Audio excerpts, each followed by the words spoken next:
So, can you tell me exactly, like, who is Paul Gilbert today? You know, been through all the experiences you had so far, musical styles, different kind of albums you made, different projects with different people, getting older. So, who is Paul Gilbert right now? Right now, I'm a very happy guitar player. I have a guitar in my hands, and I think, in a way, I'm living the dream that I had when I was 8 years old.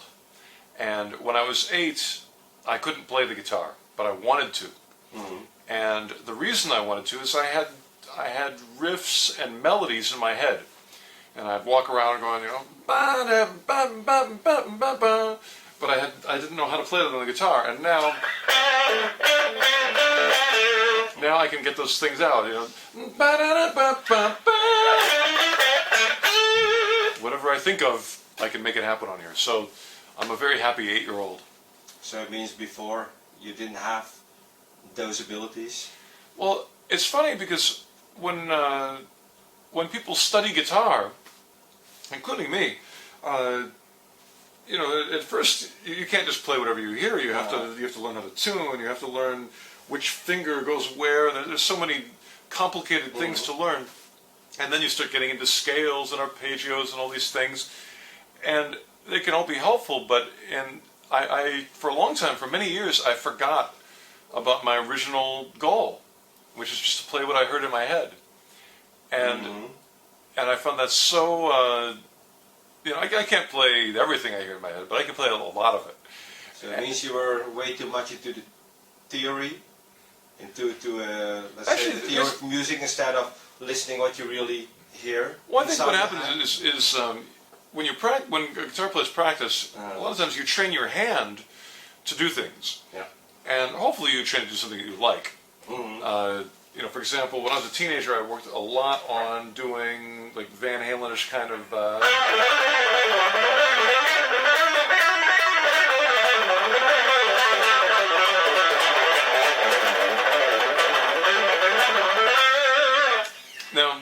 Now, it was sort of in my head because I was a big Van Halen fan, and I heard that kind of sound. But that's not really something you'd sing. You wouldn't, as a singer, you wouldn't go. So you wanted to master the licks that the other guitar players were playing. You wanted to become one of those guys. Well, Eddie Van Halen was a huge hero of mine, a big inspiration. So I wanted to get something from that sound, and in a way, the good thing was I was never able to copy his faster things very exactly. The main thing I copied really were his rhythm parts. You know, I learned almost any Van Halen rhythm from, you know, from the David Lee Roth years. I know all those. You know,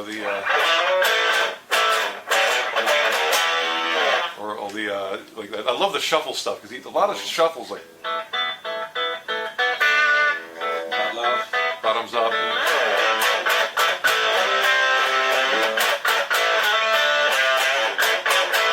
The full bug.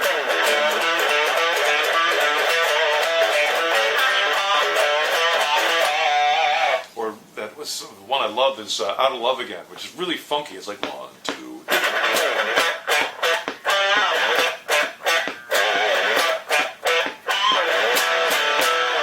And I would try to imitate the solos a little bit, but I could never get that close to them, so mainly we just worked on the rhythms. But you know, I think like any musician, I've gone through phases where, as a teenager, I learned a lot of Van Halen. I learned a lot of let's see, I worked on Robin Trower's stuff a little bit, Pat Travers stuff, UFO, Gary Moore. You know, in my later teens, Yngwie, because I wanted to learn all the picking stuff, that sort of thing, and then in my early 20s, I got really kind of bored of my own guitar playing. I was working on so many sequences, you know, so many different, and it just all started to sound the same to me.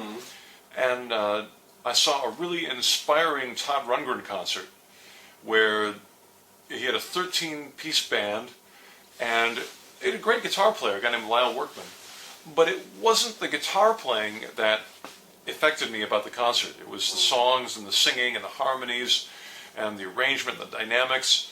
And it really inspired me to get more into songwriting. And that's when I began writing things like the more melodic, you'll be looking groovy, vocal line stuff with more complex chords.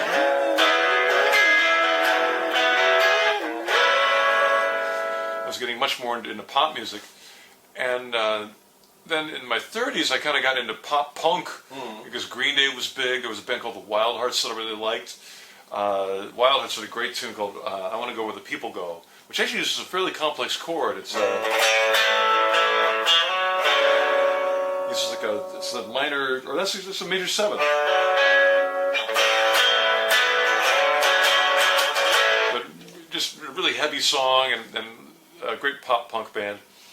And then more recently I got into the blues, and it's funny because growing up from a heavy metal background, I think in general the people of my generation always look down on the blues, like, oh, blues is slow, blues is simple, blues is like some primitive thing, and heavy metal is such more advanced. But actually, how did you get into the blues? Were you influenced by someone? I think I started watching, well, I mean, I grew up with the blues because my dad had a lot of blues records, so it was in my ear to begin with. But, and of course, most of the guitar players that I love are maybe second generation blues players. Like I love Robin Trower, who loved B.B. King. So it was always in there a little bit. But I started watching this B.B. King video on YouTube of him doing a song called Sweet 16. And just real slow, I think it's in, what was it, When I First Met You, Babe, Love, you're just 16. And just the, actually, I was watching it to learn some new techniques, because I was always amazed at how B.B. King could use his first finger. And he had that really fast shake, and I could never get that. And he also did this bend with one finger where he would go, and I would try that, and it would hurt. I mean, you could see the lines of my finger. And so it took me 6 weeks of practicing that to get a good callus. Okay. But suddenly I started to have a little bit of that authentic sound. And also I took some guitar lessons actually to learn some jazz fusion chords. And I just wanted to ask you said, okay, I started picking up the blues. Yeah. But there's also a lot of jazz in your last Yeah, well, those things are kind of, the thing, well, my final point about the blues was that it actually is, in a way, it's more sophisticated than a lot of heavy metal stuff, because there's chord changes. And a lot of heavy metal stuff, there might be different chords, but they're usually in the same key center. And this groove. Yeah, so for example, Stairway to Heaven has 3 chords in the solo, but they're all in the same key signature. So especially if you play fast, you can get away with just playing the same scale over and over again. And I've made a career out of that in the heavy metal days, where I'd have a bunch of chords, but they're all in the same key center. So as long as you're playing fast, you can just whip through it. But with blues, you actually have to alter the scales as you go through the chords, because they're a little different from each other. And that idea forced me to sit down, or it didn't force me, it made me want to sit down with basic blues changes and figure out what are the best 2 or 3 notes. Because my habit was to do this. If I played a blues, I'd go like,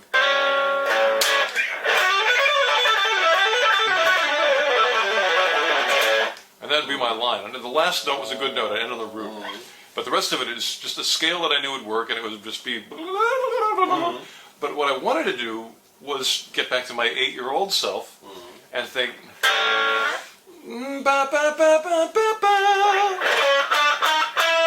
Let's see, was it?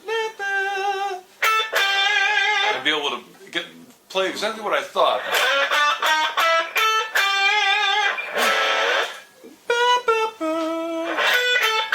Or no, that's the thing, I'm not as good as an 8-year-old. There we go. There we go. And really be able to know in advance what those melodies are going to sound like, and be able to play construct melodies just without planning, without learning them beforehand, but be able to improvise them. And that, I mean, I think most people are impressed because I can play fast, which is, it's a physical thing I can do, but it's not that musical. It's more of like running really fast. It's one talent. and to me, to be able to improvise melodies is a huge challenge, and I'm getting better at it. But I still have, you know, it's really exciting to me to try that new kind of art. You said you started picking up the blues, and he said, "Hey, I took even some lessons in jazz fusion." Well, the jazz fusion lessons I took because I wanted to learn some chords.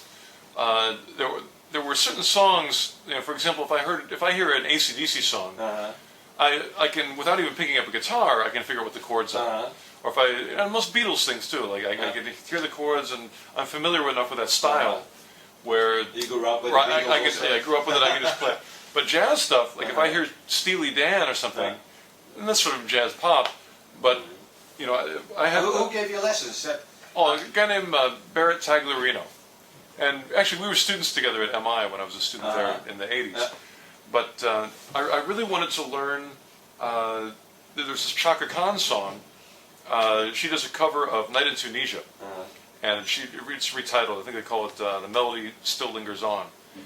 And there's a part in it where she sings a whole tone scale. She goes...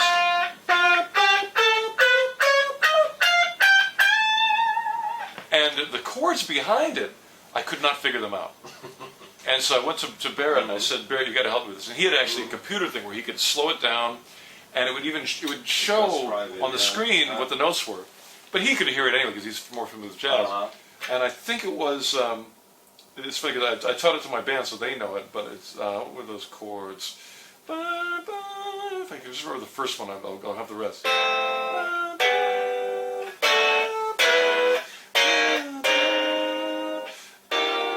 I'm sorry, I almost got it. We played on stage, and all I have to do is the whole tone scale. I just have to follow the band, right? And they have to do the hard part, of course. There it is, and then it ends with that. Do you listen yourself a lot to jazz nowadays? I hardly listen to anything because my ears are so bad. That So you never listen to music then? I mean, I listened to a lot of music growing up, but now my ears are ringing all the time, and it's just such a relief to have silence.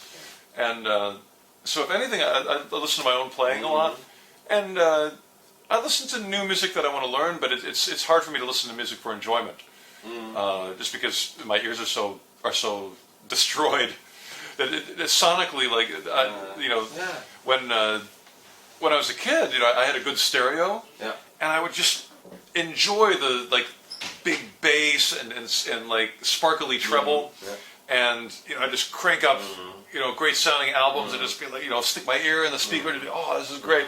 And now, you know, everything sounds really small and distorted. So I think it's also, that's probably affected how I play too, because when I was a kid, maybe before I would want like a really big dense chord, like you know, in a band. And that would be exciting. I was trying to get to that point also, that I wanted to know also, Paul today, is it different? And you know, also all the experiences you had in your life so far, like your hearing problems, your tinnitus. How does it affect you as a player? Do you compensate? You're playing with some other talents, you know, people the main thing is some other kind of senses. Yeah, the main thing is it makes me want more clarity. I think before I could listen to very dense music, like with a lot of instruments or or distortion on the guitar, and I could really enjoy it. And now, as a listener, I want not so many instruments and just so much clarity. Okay. Like I was reading the Eric Clapton book, and he mentioned Big Bill Brunzi, who plays acoustic guitar and sings, and maybe stomps on the ground a little bit.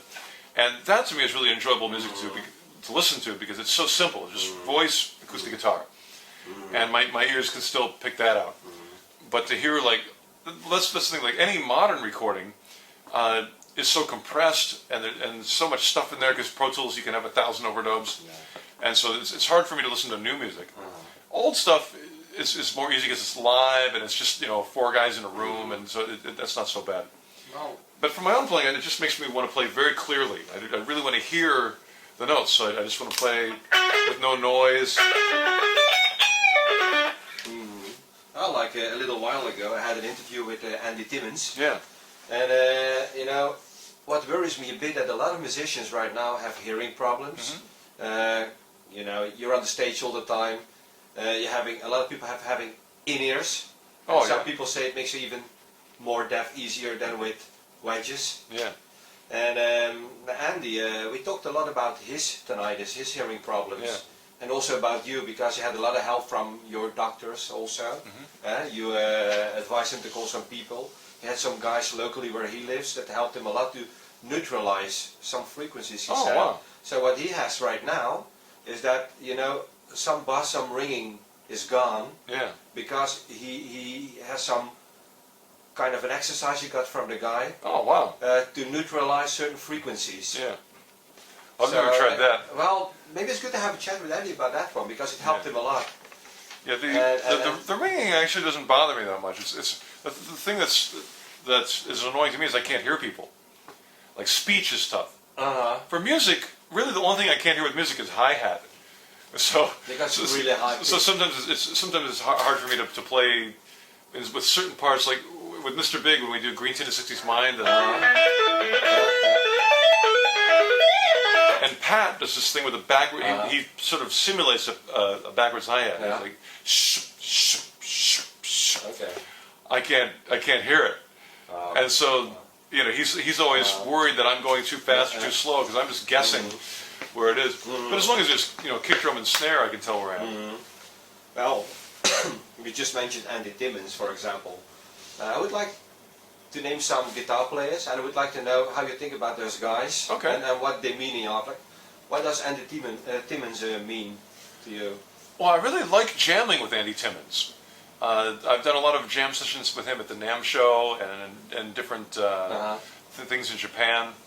And maybe one of my best memories is actually we did the song "Let It Be," and Andy brought like a Leslie pedal, and he had just the perfect tone, and he played the perfect parts, and he didn't want to just play loud all the time. He just wanted to play something cool. And of course, his soloing is amazing. But did you guys get along well because you both love a lot of Beatles stuff? Yeah, he's really crazy about the Beatles. He made even his own Sgt. Pepper's. I know that's amazing. Album, and just how he got into that one is pretty weird. By Ricardo, who told him to record an album like that. So that was stunning. But yeah, Andy. I mean, I would like to work with him more, and actually we will, because I'm doing a guitar camp coming up in July. It's a teaching camp. Yeah, so he's on the summer guitar camp. Yeah, the Great Guitarscape. New York State. And yeah, for anyone who wants to come, it's called the Great Guitarscape. And you can name the URL if you want. Yeah. And Andy's one of the instructors there, so we'll definitely get to jam together there. Yeah. Is there any chance one day you're going to record something together with Andy? Because Well, I think you guys would match but the very phrase well. "any chance," there's a chance of anything. But I mean, I certainly enjoy it. But it's funny that I imagine this is true of most musicians. Is when I think of like who I'd love to jam with, it's usually people of the older generation that I grew up listening to. Okay. Like the heroes that I had when I was a teenager. So no matter how great my contemporaries are, it's like, well, they're to me the magical people are the ones that when I was 12 and I was listening to them then, and it has nothing to do with their skill, abilities, or their talent. It just has to do with how old I was at the time. Okay. Yeah, I still have a couple of names like Uncle Jimmy Kidd. Oh yeah. What does he mean to you, Uncle Jimmy Kidd? Oh my goodness. Well, he first of all, when I heard him play when I was a kid, we were this close apart. So I really got a sense of how much power you needed to play the guitar with. And so many of my students that I see when they play, they're very light, they're very careful. And Jimmy was like.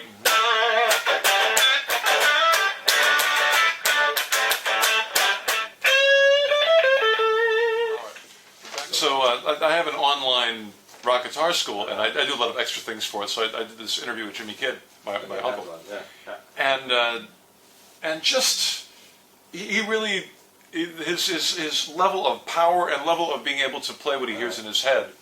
I mean, of course, I have the whittly licks. You know, I can always go.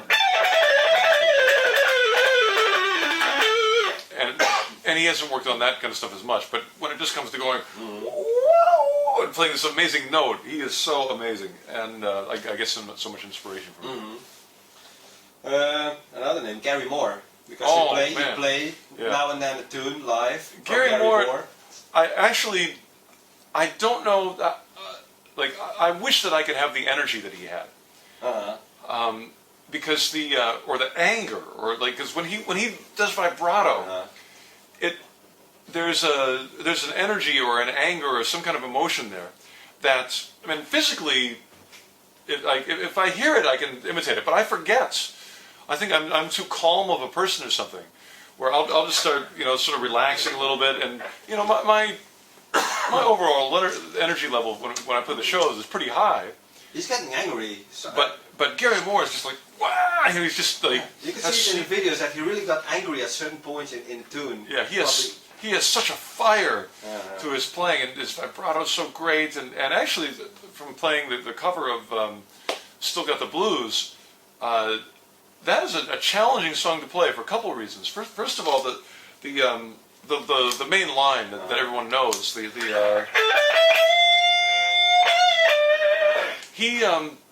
that's a simple line, but you have to bend accurately to those pitches, and he doesn't give it very much vibrato, which actually means you have to be more accurate, because vibrato sometimes can mean that you don't have to be so accurate, because you can just bend and never really sit on anything. It's like you're never committing to the note, and Gary would just be right on it. And if it's a little off, it's terrible.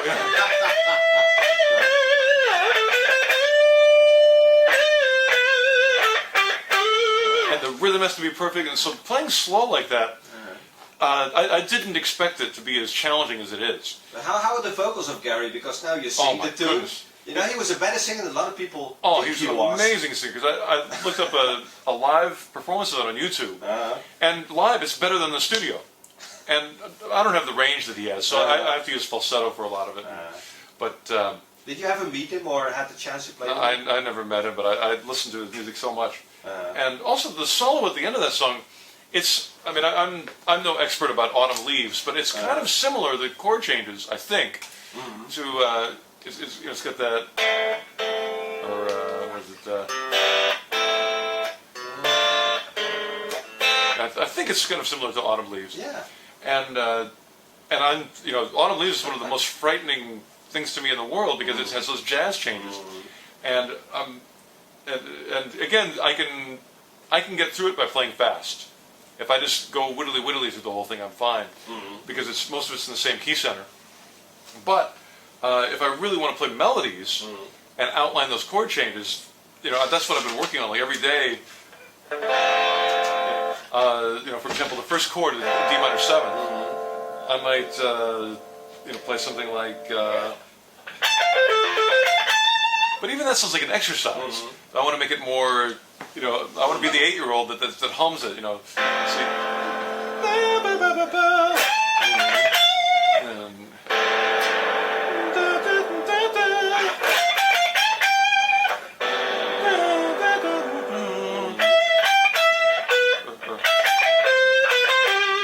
And then what's the next one?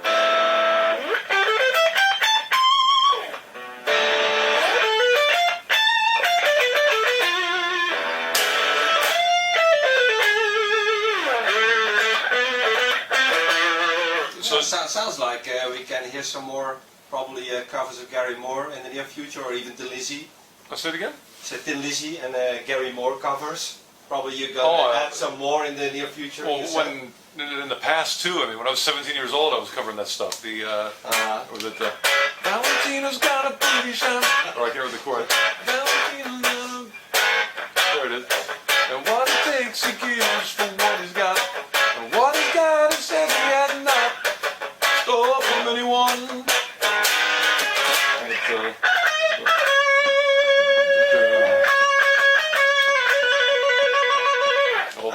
about covers.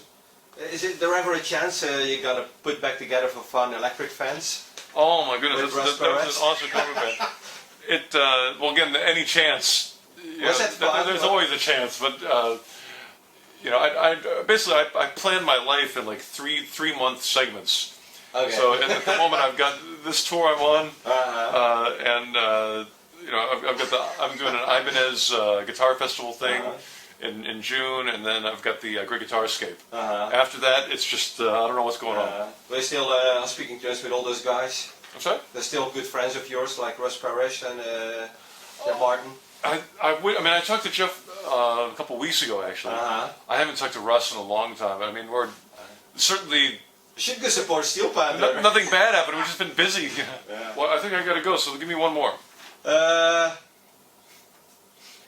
2 questions, short ones. I would like to know, what happened with the pink fringe guitar? I still have that pink pointy guitar. Look kind of like that. Yeah. And I'm actually, it's being repaired. It's well, I wanted to put a neck pickup on it, and there's not enough room for it because it's routed for something different. So it's in the shop at the moment. I haven't seen it for a while. They haven't used it lately on stage, right? Well, that's because I really like the neck pickup. Okay. And it doesn't have one, so that's why. So next time you bring it. Possibly. Yeah. Is there any chance that Racer X will probably make a new album and get on the road again? It's another one of those any chance questions. There's always a chance. Well, you know, because Bruce Bouillet a little while ago said there is a chance. I think we have a possibility. So now I would like to hear your part. Well, I know what I'm doing for the next 3 months. After that, it could be anything. So it could be in 9 months. It could happen. There's people, you know, I get asked so much like, we do Racer X, we do Mr. Big, we do Freddie Nelson, we do something we can. You do this. Like, you know, just let me get my solo right tonight. I'll go from there. Okay, so you think you have to go? And I'm going to get my solo right tonight, so I got to go practice. Thank you so much. Rock and roll. Okay, thanks a lot.